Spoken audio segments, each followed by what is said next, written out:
about how each of us is making change in our respective careers and how we're all trying to work actively together and collaboratively to improve our community through our efforts. To my left, if you don't know who he is, welcome back from Under a Rock, Jeff Beckham. To my right, if you don't know who he is, welcome back from Under a Rock, Xavier Ramey. I'm going to let Jeff go first, and I'm Amiel Harper. Hopefully you know that. I'm going to let Jeff go first. I'll introduce you. Sure. So first, hello everybody. I'm Jeff Beckham. I am the interim CEO of Chicago Scholars and an artist. I use art to tell the stories of people of color. Chicago Scholars is an organization that works with first generation and low income students to help them get to college, through college, and into their career. But more importantly than that, we help our students recognize that their unique identities are valuable as they walk into organizations across the Chicago landscape. All in, we work with over 4,000 young students who are amazingly talented and dope individuals. Beyond that, I run my own art center. I have an art gallery. Can't hear me still? I'm gonna finish there, but I'm really glad to be here and be part of this conversation with these gentlemen. These are my brothers. I call them my brothers because they are in the work, in life, two of the most supportive gentlemen that I know, and I'm really glad to have them in my life. And I know oftentimes you may not hear that from African American men, but I love these dudes for the hearts that they have for service, for people, for community. Even the one who's a capitalist, we love them. The one? Are you not I'm like, are your paintings free? No, my paintings are not free. Did you hear about the oppression he is doing? Just because the paintings aren't free doesn't mean he's a capitalist. Explain. He's Capitalism isn't self-promoting. the only economic order, so around Well, he's selling for money. He's selling we can get into that after Jeff We'll talk finishes about talking. that. I don't know. Again, I'm happy to be part of this. I feel like I'm going to end up being like, if this was like whatever three guys, I'm going to be the one trying to like stop the fighting. That's Good not fighting. fighting. It's not. It's good fighting. It's fun. So you're the moderator for these. Yeah, Brittany, I thought you're the moderator, but no. Good. I'm done. Next. I'll ring the bell. I'll hop in. I'm not even on the camera. Right, that was the goal. They can see you on this. Huh? They can see you on this thing. Oh, word. What's up, y'all? My name is Xavier Ramey. Day job, Chief Executive Officer of a social impact consulting firm. It's called Justice Informed. We work on the wave that is now known of diversity, equity, inclusion. We also do quite a bit in the work of community engagement and equity-focused philanthropy, too, for all of those who have so much money that they've been able to aggregate by not distributing it to others if they have enough to give away. It's an exciting work. I love it. These guys right here are longtime friends of mine. I really love the fact that the diversity of opinions that are here right now are going to be part of the conversation. Used to be an artist like Jeff. Actually, formerly my first company was actually a photography company. Did a lot around social activism with a group called the Let Us Breathe Collective. We primarily focus on police and prison abolition and the liberation of black and brown bodies and lives towards their own self-determined empowerment.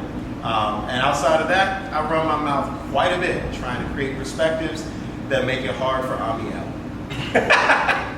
My name's Amiel Harper. I run the Morpheus Consultancy. We are a management consulting firm that focuses on strategy for branding, business development. We do some organizational rehab work, diversity, equity, inclusion, not nearly as much as Xavier. And other than that, I'm a dad to the coolest kid I've ever met. He's my favorite human, and that's it. That's enough. Black people. I am. He really is a handsome young fella. Yeah. He really, he got a cute baby. And my art is cooking, so I don't do spoken word. I don't paint, but I love to cook. That's my creative outlet. We're going to talk a little bit about that in terms of how we manage ourselves. And shout out to off camera Brittany Bowie, who is going to be taking care of all of your needs in the chat and otherwise while we get these popping. Interesting times we've all been in. With pandemic, there's been civil unrest. I mean, we're all just trying to make it day by day. So tell us a little bit how you've all been doing respectively. And Amiel, please project. Okay, I'll do that. And I'll practice right now. For me, a lot of my work, my time has been really investing in helping companies that still exist, stay afloat, and when entities, I should say, because we work with for-profit and non-profit entities. A lot of that work has been really, really grueling in terms of what companies need to survive, whether it's educating them on PPP or helping their organizations become more stable. every day it seems like there's a new challenge. And I think that for me and the company, it's been a lot of work of really making sure that we meet people where they are and help them stay afloat. So if it's profit management, for-profit or non-profit, or if it's just work about figuring out how to better have a communication strategy, we've been working on all of that at the same time. So it's a lot. Also, full plug, if you don't have one of each of these people in your life, get one really quickly. Jeff Beckham has all the skills of all the IT people. Xavier has the ability to convince thousands of people of his point of view, and he's probably one of the most articulate and empathetic. Well, he speaks very well. He's so well spoken. But no, he's persuasive. More important than articulate. Like, I think you do a really good job of making people understand things in a way that resonates with them and they can own it, as opposed to simply just shouting your perspective and hitting people over the head. That being said, how have you been managing during COVID? For me, COVID has really been, it's been a restless time. The whole, the work that the folks in my firm and I do really did hit the front of the newspapers all of a sudden in 2020. And so quarantine and COVID was actually secondary to the challenges of racial injustice. And so for us, we are more so seen as like folks who are kind of, I don't like to use the term like frontline. Like we're the ones out front who often work on issues of racial injustice, of economic and social inclusion, of workplace belonging, and these types of things. We just saw all this demand for our services, and at the same time, I couldn't stop being black. So Which is a good thing. No, it's a good thing, but it's indicative of the challenge of what 2020 was for anybody who was capable last year is exhausted this year. Because we were in high demand for a service that people did not understand, for an issue that people did not necessarily believe, towards a value that they did not have, and towards a cost that they did not want to pay. You were medicine. We were doing the most near impossible for the unwilling for so long that you're pretty much not capable of doing anything with next to nothing. That sounds capable of doing anything with next to nothing is different from willing to do anything with next to nothing. Oh, you want to? Don't do that to yourself. I'm not taking the bait. Don't do that to yourself, my brother. We'll get to the economic questions later. But for right now, this is the me conversation. You there. I have no idea what this man is. Last year was dope. This time last year, I was taking it all in, understanding and trying to project out how the effects of COVID-19 and the ensuing shutdown of a lot of our economic and social spheres was going to affect not only my industry, but a lot of industries. I was thinking about the nonprofit sector because we have a ton of clients in that work. I was thinking about how their donations were about to shrink. I was thinking about how their programs could no longer be, in-person galas and these types of things to raise money. I was thinking about young folks who couldn't congregate, couldn't be together, and especially when you're talking about folks like from where I'm at in Rwanda in the hood, they can't congregate, they lose their sociality. They usually also are at risk of losing their sense of purpose. And that often puts them more at risk for doing things that are not the best things they should be doing. So I was thinking a lot about that, and then at the same time, the lack of equipping that a lot of folks, I think, in the corporate sector and any field or space that is predominantly, especially white male dominated, these have always been questions of opportunity versus, the question around like equity has always been a question of opportunity rather than necessity. And so the priority of that it was put into in 2020, people finally realized that, basically me out here for the last 15 years saying, it's gonna rain, I'm building a boat, it's gonna rain. By the time George Floyd was killed, many people were caught in the waters. I want to ask a question about that. So you work in the nonprofit space. Yeah. Do you think things are different? So we've had the response, right? The corporate response, the oversight, we want to lead the charge. Yeah. Do you see a difference in how either business is being done, the nonprofit space is operating, And do you see sustained change? So I think the difference is that there are folks who historically had no interest in hearing from people that look like me or you or X. Their ears are open. I think that was very hyper focused around this time or last summer, particularly after the George Floyd murder. But what I've seen now is almost a recoil back to status quo to some degree. Some companies are still calling and asking what can we do to be different, to make change. We've got good partners who have stepped up and tried to open doors of opportunity for young people, and even recognize that their own internal policies and the way that they've done things has required change. And so that's why Xavier is busier than ever before. But I will say that it's starting to feel as if a shift back to what was normal, when the norms, as things have opened back up, and I think people have taken their attention away from the change that needed to happen in the community, going back to what they did before.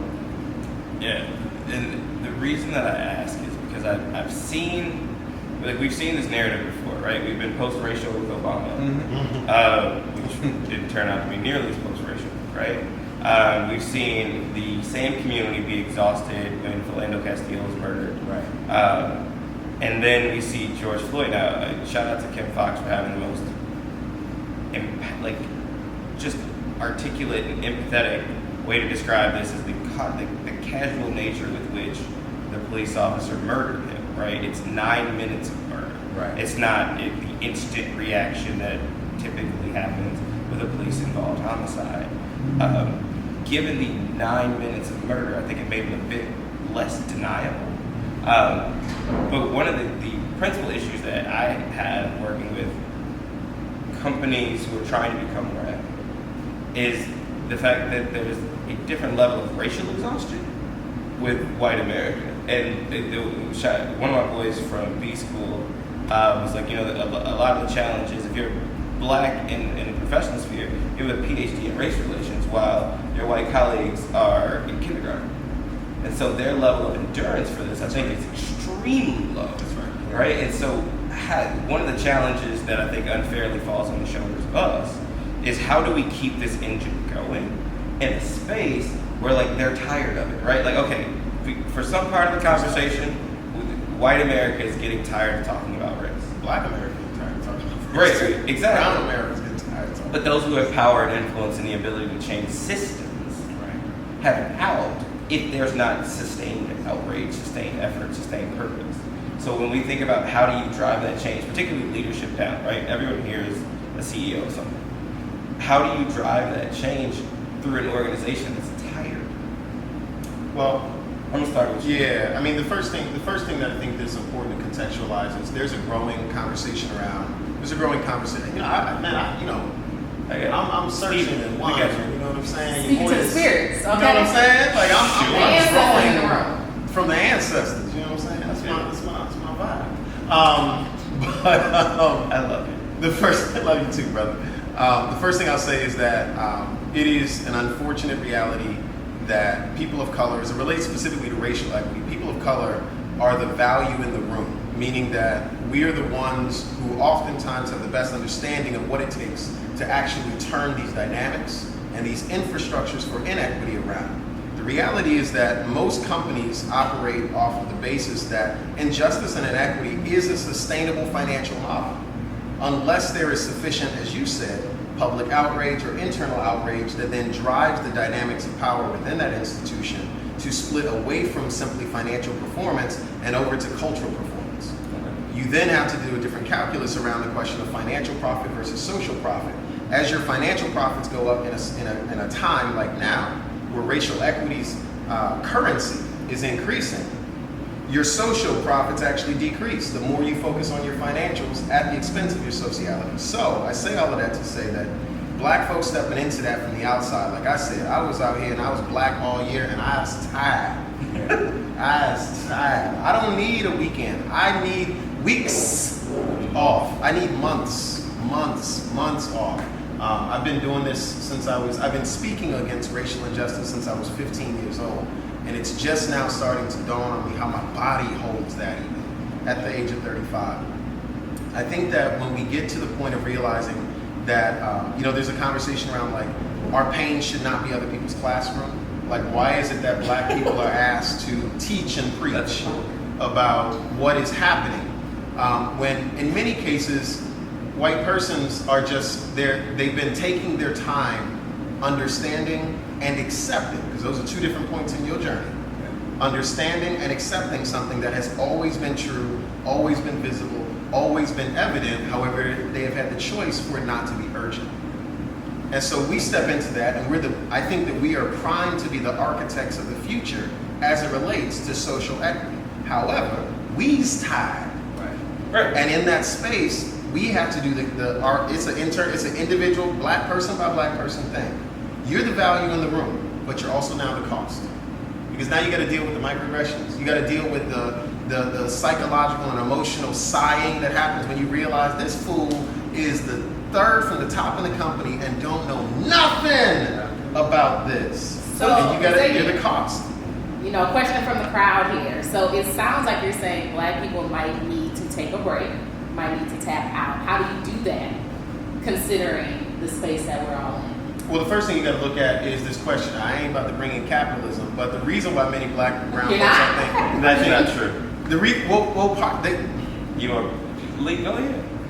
Love happens in an ecosystem. So when a black person says they need rest, what they're essentially saying is they need for the world to make space for them to love themselves back to health so that they can re-enter a toxic conversation. That's essentially how I read it. Everything that I see is through the lens of relationships. So if someone is saying, I need time, they're saying I need a relationship with myself. They're saying they need me to prioritize something. They're saying they need to reconfigure the relationship with me. And so when someone says that, what I hear is they need to focus on their health. The problem with focusing on their health is the question around bandwidth. If you got your bills and your rent, if you got your kids and everything, you got your 401k still need to get that hit this month, you got your taxes going to be due.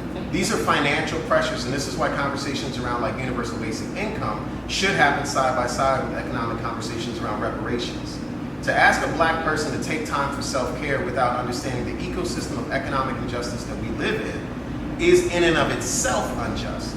It is also blind to the mechanics of economics and social development. I've equated it to this. I started biking last year, right? And this is the pandemic. I was like, I need to do something, or else I'm going to be 400 pounds because I'm sitting in the house and I'm eating. So let me start biking. But you get deeper into biking and then you start zone training, right? So you go from like zone 1 to zone 5 or 6, and it's all based on your heart rate.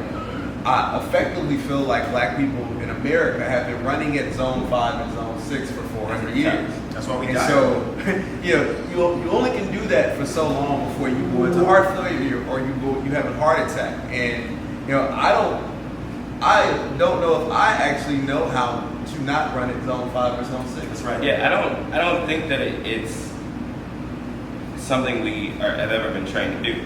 So when we have this conversation, particularly when I have this conversation with senior leadership teams, right, and when I walk into predominantly white organizations or otherwise, start with the precept that I'm here to make you uncomfortable. There's a reason for that, not just because it makes my grandparents proud, but also because I need you to have a biological change, right? When you're uncomfortable, cortisol levels in your brain raise. What that means is your fear response goes up.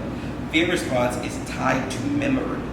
I can create empathy by making you uncomfortable, and I sustain it. And when I sustain it, I actually did this when I was working with Chicago scholars for their new management training. When I give you sustained discomfort, now we can have a whole conversation about that's what she feels like every morning.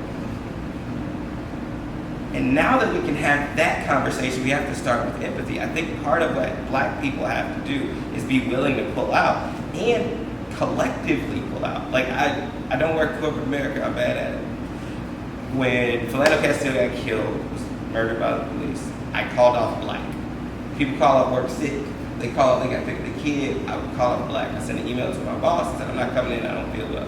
She replied with, what's wrong? I said, as a black man in America, I don't feel safe. I'm gonna take some time to myself and just stay in my bed. And I cried for like several hours because there was nothing I could do to make the world safer. And that was before I had a black son. I think what has to happen is we have to just be more candid, right? And be willing to have the conversation that says, I live in a toxic environment. That's a precept. There is no part. So I got hired to do a study for the case of reparations. Looked at across 6 different verticals, right? Health, education, finance, entrepreneurship. I don't remember the other 2 off the top of my head. But what we found is we looked across nationally, Illinois, and Chicago. Across every metric, black people are at the bottom and have been for sustained periods of time. When you know that, you know I live in a toxic environment. And if you know I live in a toxic environment, much like when athletes play football in Denver, they train on less air. Because I have to operate with less air in order to be here. So I need you, and you want to talk some real revolutionary stuff, I get 2 more days off because I'm black working in a white environment. You know why? Because it's going to be 2 days where I just don't want to be here and it's not good for my wellness or well-being. Now, it's a really interesting conversation to have in the context of COVID, where like people weren't remote anymore, right? And so what does it mean for people to be remote? I can't turn on my blackness, I can turn on my camera, zoom in.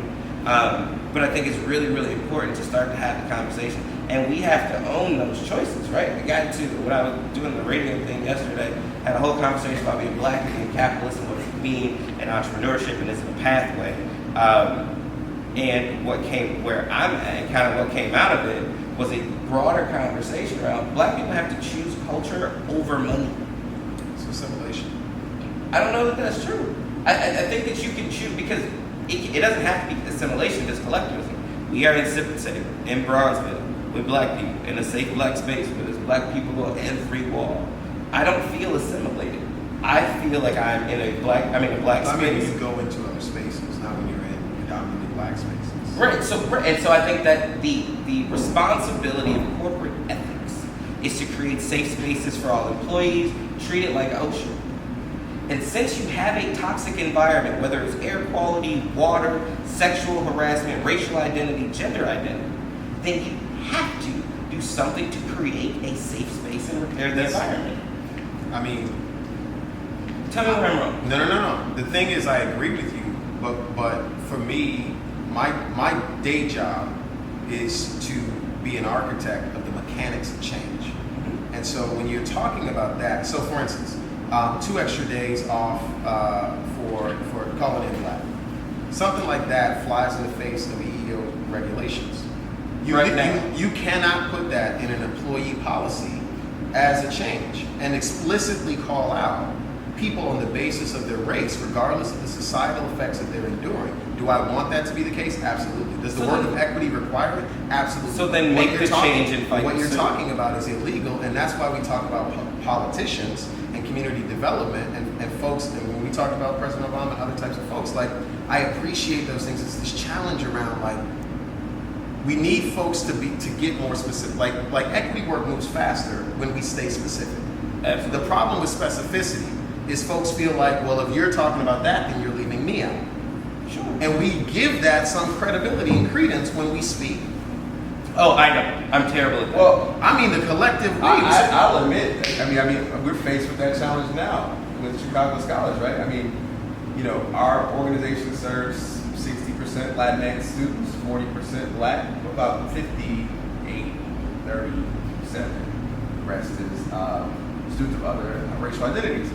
And, we see, with regard to our students, especially our young men of color are the ones that are not completing our program at the highest rates.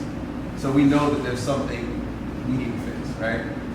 So we start to look to address the issues from an individual perspective, but it's hard as the leader of the organization to say, I'm going to address Black men and not address Latinx men when those two groups are both protected classes under the Civil Rights Act. Exactly. Right, but so I think that to me the analogy is the emergency department, right? If you have a patient who comes in with a gunshot wound we all agree. and hypertension.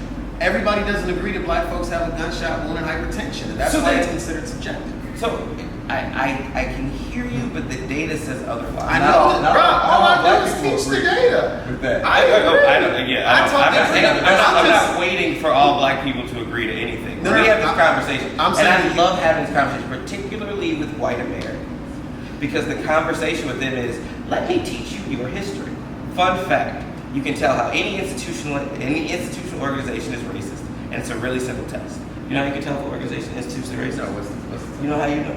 How can you tell? What's your test? Are they built in America? Yes. That's right. No, wait. No. I have a different test. The test is Tell us your empirical data Right. and this test that you employ. right. So the test is really simple. If the organization or entity was created after August 20th of 1619, it's racist. That's the birthday. That's my mom's birthday too. August 20th. Hey, Mom. Leos. Yes. So It makes that sense. was the date that the first slave ship arrived in Williamsburg, Virginia, actually named the White Lion. Don't even have the emotional energy to go into all that. But everything that was built on this geographical space, at least from that date, we're not even counting the massive slaughter of Native Americans. Agree, brother. When I have the, and maybe we're in different spaces. When I have the conversation, particularly with corporate America and particularly with white CEOs, we start with numbers. I understand that. And I start with your budget because I don't care what your mission statement is. What you spend on is what you care about. That conversation about show me how you spend, and then we flip it on them and say, hey, let's look at the diversity of your suppliers, where your dollars actually go, and then we lay it on top of their mission statement. That's still optional. The thing that I'm calling out is that supplier diversity, let's stick with it. Supplier diversity is an economic conversation within businesses that says it is better for you to work with, and also important for you to work with more diverse suppliers. Diverse meaning those holding minoritized and marginalized identities. The problem with supplier diversity is that it is an opt-in opportunity. It is not something that's federally regulated. So here's that's partially true, right? So depending on which state you're in, if you're dealing with private enterprise, then it's opt-in. Government, there's some regulations on it in terms of like goals. I used to run state supplier diversity program. I'm not going to get into all the details of that. The short version is there are institutions and organizations that actually do have those goals, and you can work to make them requirements. I know that we help to build those as goals and as requirements for the corporation. What I'm saying is that until it is required, the millions of folks who are out here saying to what you said around like, well, you know, there's hypertension and a gunshot wound in the ER, I'm telling you, they don't agree that Black America is hurting right now. They see George Floyd as incidental, not a standard practice. They see people like Philando Castile as an exception, not as a standard. And so the challenge around creating infrastructure for equity that has a long-term survivability in this country requires that we look both at the legislative side of the work, which is where where I'm calling on politicians to take more progressive stuff and stop blocking the old white man named Bernie, who's more progressive than half the Black folks I ever talked to who ran for office. Bernie got different money.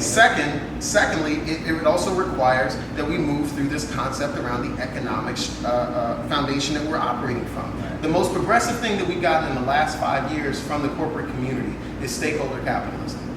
At the end of the day, stakeholder capitalism is an evolutionary jump from where we were around Friedman, from shareholder capitalism. But at the same day, it doesn't have anything to do with mandates. It has to do with pressure.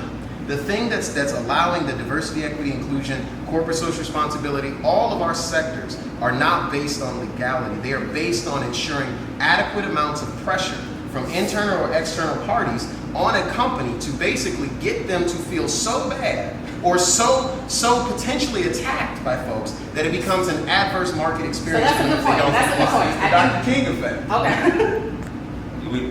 Expand on the Dr. King effect. I mean, it's people in the crowd. The Dr. King effect on how he moved JFK to push the Civil Rights Act of 1964. Slide that pressure. I mean, if you Turn it up. apply pressure, if you watch him and read anything historic, JFK didn't really want to do what he had to do. And this is why we need to be more supportive of protesters. Instead of talking about why y'all doing die-ins in the streets, you could be blocking an ambulance with your brother in it. You could be doing the thing. But why you protesting? You need to go start a nonprofit. Okay. I think that's actually a fair question. So you guys have just laid it out for the people.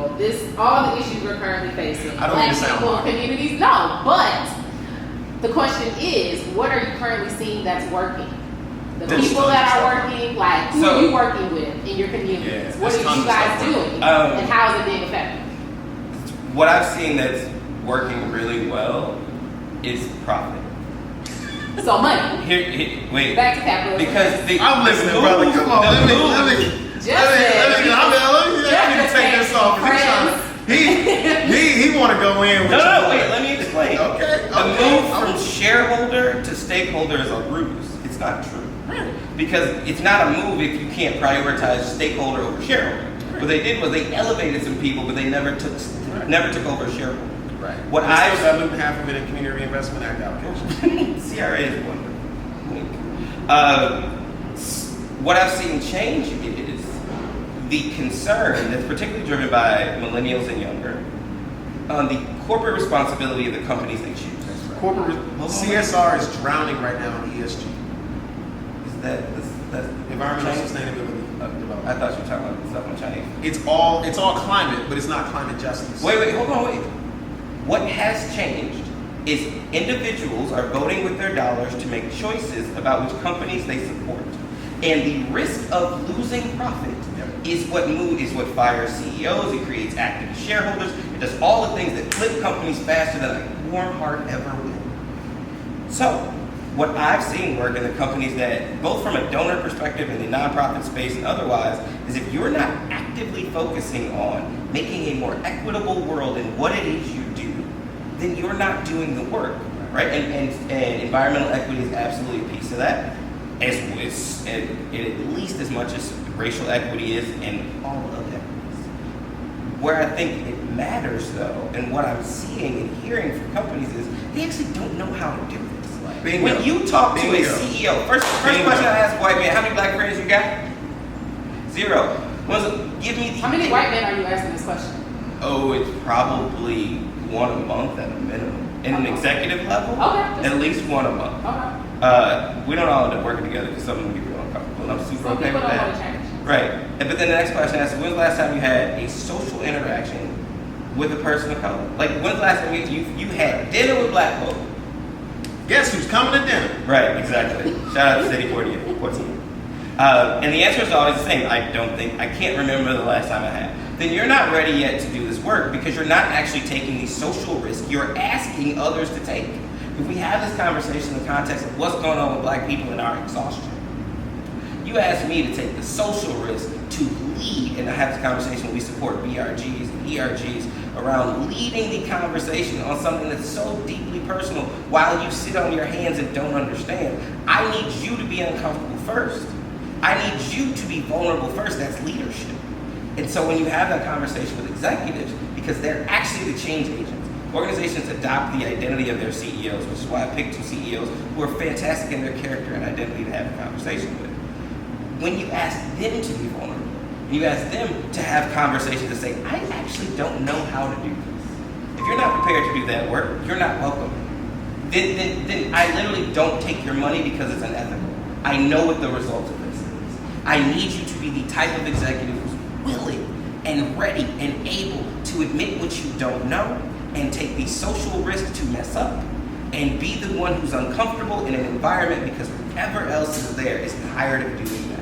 I think that's a good segue to speak to what I think is working, which is transparency and clarity. I mean, you have to be honest about what you don't know in this season and seek knowledge. I think that's worked well for our organization as we've gone through our own journey. And I've also seen other organizations and companies who come to play in the fold to say, hey, we don't know what we're doing. In the VUCA, volatile, uncertain, complex and ambiguous world, I was telling Brittany earlier, like, we've leaned into that as an organization, and that's helped us. When we've said, we can't predict what's going to happen with COVID. We can't predict what's going to happen with regard to policy and policy shifts and changes. We couldn't predict what was going to happen with the election. So what we have to do is do what we can in the moment and be clear about our decisions and, communicate them as clearly as possible. I also believe along with that, pressure has worked. And continuing to apply pressure from a standpoint of letting companies we work with see our scholars for who they are. Like, scholars, our kids are showing up, and they're the ones applying pressure, sometimes with their dollars, to your point earlier. And if not with their dollars, with their voices. Absolutely. There's a lot of stuff working right now. I think the challenge, celebration is a very important part of community building. And oftentimes we forget to do that, partly because I think we love to focus on what's not going right. Not knowing the spiritual value of remembering what has been done that has gone well. Things that I've seen that are working. One, I've never seen this many specifically white and black leaders in large companies willing to step in and ask the right questions. So you call out white and black. Mm-hmm. Who else needs to be in the table? Because we don't all live in just the white and black world. I know. Well, we've been mostly focusing on that age-old binary image. But in terms of who I've been most, I'm just speaking for myself, who mostly comes to justice informed and who seeks our services, who reaches out specifically around these issues, I tend to find it's either a black or a white leader. At times, of course, we've definitely had Latinx leaders. I don't believe we've ever had a person of Asian descent reach out about us coming into their organization and doing any type of change management work. And that's not to say that's not out there. Part of it is, as I've been thinking about quite honestly, is how we even broadcast out into different communities of racial identity. And I think that's actually something on our side that is a breakdown in communications. But I think, what has been going well, folks are willing to ask themselves the right questions. Secondly, folks are willing to start to consider that this is an actual area of work rather than an area of interest. And with that comes the ability to create structures. Those structures allow for budgets. Those budgets allow for benchmarks. Those benchmarks are able to identify what progress really should look like. Right? And so that is something that I love about what 2020 did. It's slow and it's hit or miss. But overall, I see it happening all the time. Last year we saw our requests come in, inbound requests jump about 800%.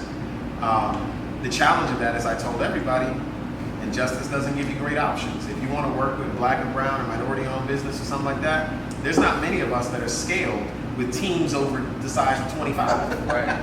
Like if you can find, who was funding this 5 years exactly. ago? Y'all spent 8 generations in America not investing in this type of work.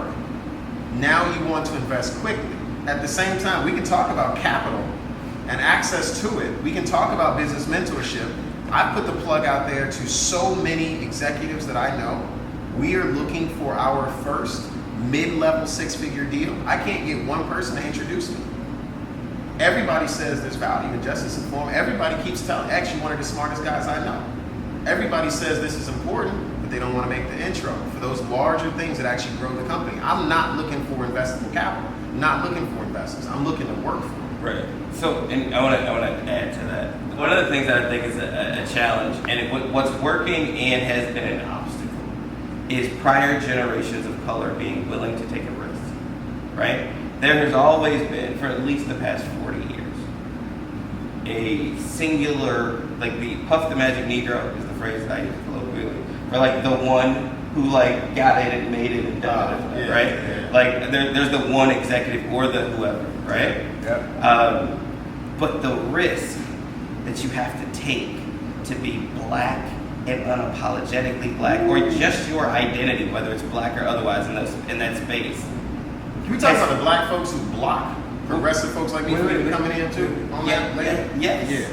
But here's what changed, right? The All-Star Games in Denver now, because black executives got together and said, we the companies in our positions are no longer willing to accept that Georgia can do what Georgia does while I sit on my hands. And MLB, Delta and others said, we're not going to actually sit silent. That is, I believe, a byproduct of literally young people saying, if you choose silence, you can't have my Question money. though, is that performative? Absolutely. Because Rob Manfred's still a member of Augusta National, right? It's Ted Cruz at this, and you can give up that too? No, so is it performative? Yes, but because it's performative, does that mean that it cannot be operative? It cannot be used to exploit? No.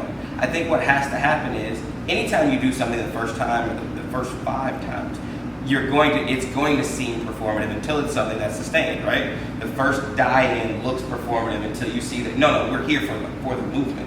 What has to change is executive leaders, particularly leaders of color, have to lead a movement. It can't be just kids and teenagers taking risks, arguing with police, and getting pepper sprayed. It has to be a black CEO, a black general counsel saying, unless and until you change your policy, I'm going to fight you on this. and I'm going to be out about it. Amiel, they're some of the main ones blocking. And I don't disagree with that, but what I'm saying is what's changing is, and this is why the profit part matters, because it makes it safer for those black executives. The laptop battery is running low. It makes it safer for those black executives to actually make those choices if they can couch it in the language of capitalism because they need to. Right? Like you have to create the same, just like you do in your work when you talk about racial equity, you gotta have a safe space for black executives, for executives of color, to be able to actually lead in this without just becoming decapitated. Right? Because Craig Hodges is a real human. Let's have we can have that conversation, right? Yeah. You out here naming names? Craig Hodges is a family friend. But he's a real human who sacrificed a lot because equity and fairness, before any of those were catchphrases or t-shirts that Target printed, he sacrificed a lot to be able to do that. We have to have a safe space, and you finally have young people backing executives, and they can speak in a capitalist, profit-driven language around the risk that you take when you don't become equitable. P.S. I'm going to lead in this, and if I dare you to sit on the other side, what are you going to do? Because I don't have to have this conversation with you anymore. I can just go to the internet and have a real easy conversation about, I am a black executive. I worked at insert company name here. I resigned because when I asked them to be more equitable, they told me it wasn't a priority.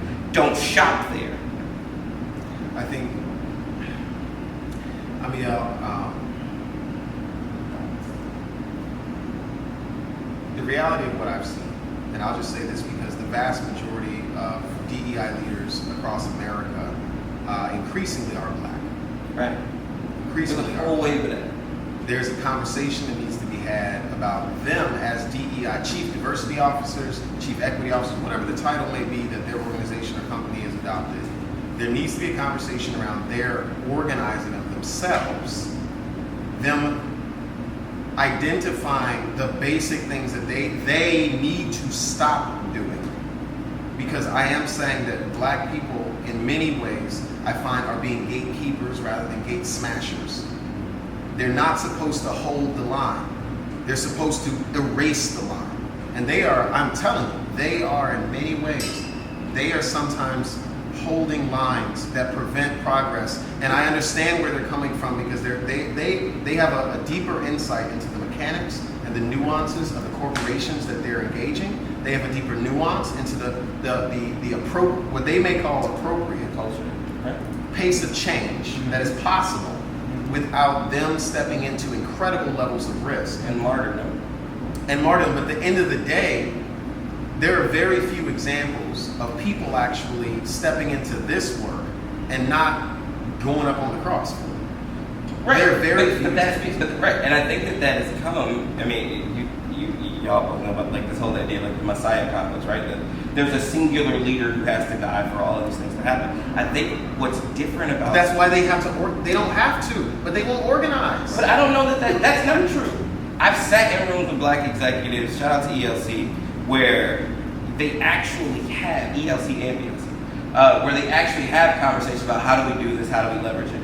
The difference is they never had a safe space. Right? For every one of those black people who's in an executive position, and in a particular senior executive position, they never had a safe space. Right? And so when I still see these as my people and as humans. And I understand and deeply empathize with the choices you have to make between paying for your kids' college and being true to your grandparents. You are literally strung between two generations and trying to hold them both together. Shout out to W.E.B. Du Bois, who talks about the souls of black folks and what it means to have those unreconciled strivings. All that being said, I think that what's happened is actually the inverse of what's supposed to happen. Young people have created a safe space for older executives to be their whole black selves, their whole indigenous selves, their whole Latinx selves, their whole transgendered or gender non-binary selves. And in doing so, and by voting with your dollars and using the language of profit, and in doing so, now we gotta come back. Like what Harriet said, I freed thousands, I could have freed tens of thousands. They just knew they were slaves. It's not. Yeah, it's not her actual. It's a paraphrasing. Yes. Thanks. Could have freed 10,000 more, but we have to go back to the plantation. And I mean this to buy it, right? No, not to buy the plantation. To tell them it's safe for you to be free. They need Juneteenth. They need someone to come to you in Texas and say, hey, that's over.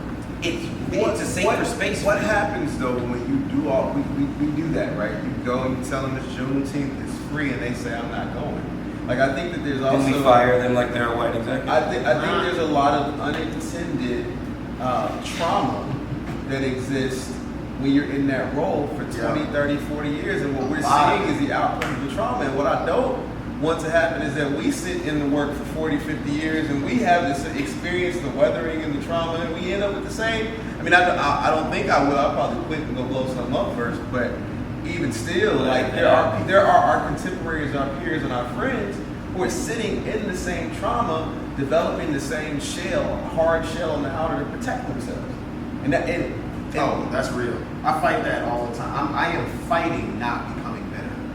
Like 3 years ago, my mantra was be loved. Be loved. That was on all my Facebook posts, be loved, be loved, be loved. The more I'm out front and just the hits you take, the indignities you endure, the mislabelings you get, the stalling you have to witness, the harder it is not to really take that personally. Like seriously take that personally, because at the end of the day, the challenge of being a figurehead in the space of equity is that, and as a black figurehead in the face of equity is, it's not that it's just that they might be saying no to the strategy. That strategy is about you. Right. They're saying it's hard not to hear no to you and you, because I'm sitting there looking at the same thing. I'm like, my family hasn't escaped poverty. Right? Oh God. I can't sit here and say that my family's in jail. I can't sit here and say that like my mentees that I used to work with all the time aren't still getting shot up. Like I can't say any of that kind of stuff. So when I'm sitting at the table in the room where it happens, and I see the stall, I see the placating, I see the loose language and bad definitions and the talking around the thing. It's very difficult to then leave that room and hear those same people speak of urgency and the need for change. Within the room where it happens, at the table, right? At the table. We relegate and delegate our responsibility, kick it down the line. When it does take a stand, at the end of the day, I say this to everybody who joins Justice Informed. Our entire thing, it rides off of the fact that you'll be safe at Justice Informed, saying things that are true. That is not something that most DEI officers can promise their team. Okay. That is not something they can promise them. You will be safe here, speaking the truth. Now, the question is, do you feel safe speaking the truth? Because I'm telling you, there will be no retaliation. There will be defense of you publicly. I mean, every single thing I can do to make sure that the truth moves forward, I will do, as you're aware. But what I found is people are still afraid to speak because of the traumas, because of the experiences, and I get that. So what I'm getting to, and I'm gonna sum this up. This concept of freedom and liberty and liberation is something that I think every black person, every person who wants to work for equity has to contend with. Some of us want to be free, meaning that we are free to do anything we wish. That is not the same as liberation. The reality of liberation is that it requires doing the work of undoing the thing that made the bondage. And that is a different work that I am not convinced many people of color actually want to do. But I think they want to be free of the pain. And that is worthy, that's important, that's understandable, but we don't stop the pain unless we actually undo what created it, and that's a different type of work. That's equity. It's interesting that you say that, because I think about young people, right? Like, I see our young people, you work with youth too, X, and youth too, so like, our young people on the block, right, that are born, that are, the carjacking thing is like this something, right? Going into like just thinking through that, like freedom versus liberation. I feel like there's a generational fight amongst our people with regard to the understanding of those two concepts. I feel like we are of the midst of, we are still fighting and demanding freedom, right? I feel like our young people are like, I'm free. Freedom is a state of being. And liberation is a state of being. And what we have failed to understand is that the manifestation of how they're telling us they're free is showing up in different ways. Now, I'm not condoning violence. I'm not condoning carjacking. Right? Not at all. Very nice car. Not at all. I think that it's in. However, what I do recognize with a lot of the youth that I work with is that this idea that they weren't born free, that a lot of the young people that we're looking at admit they grew up with the black president. Right.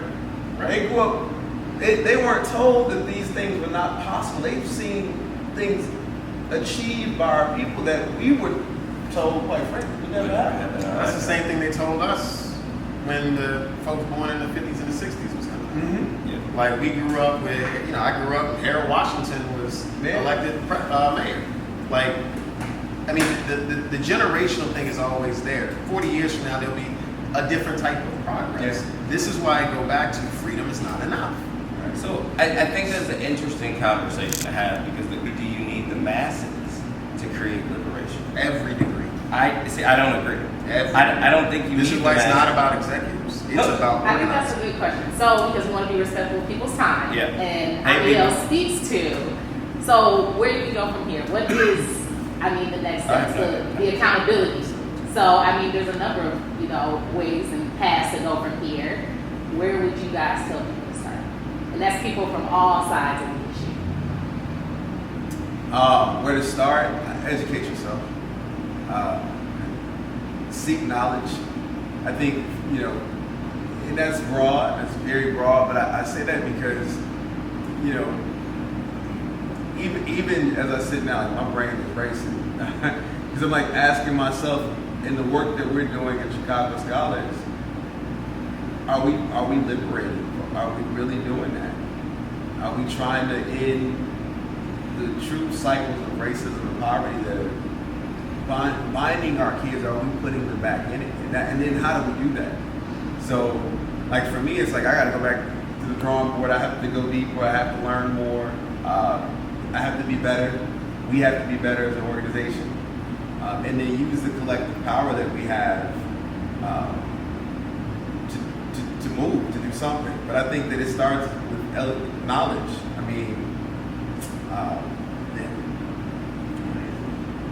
Where do we go?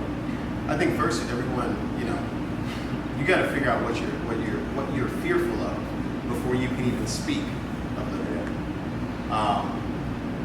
Fear is your God. Whatever you're afraid of, that's what you'll ask other people to be afraid of.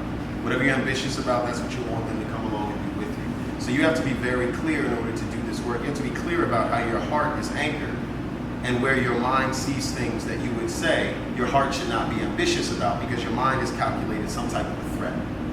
So whether that be poverty or entrenched poverty, meaning that it is generational, whether that be the loss of a job or the loss of a career, meaning reputational harm is now taken over your ability to maintain your job in your sector. Whatever it is, this work, I'm just speaking from my own journey.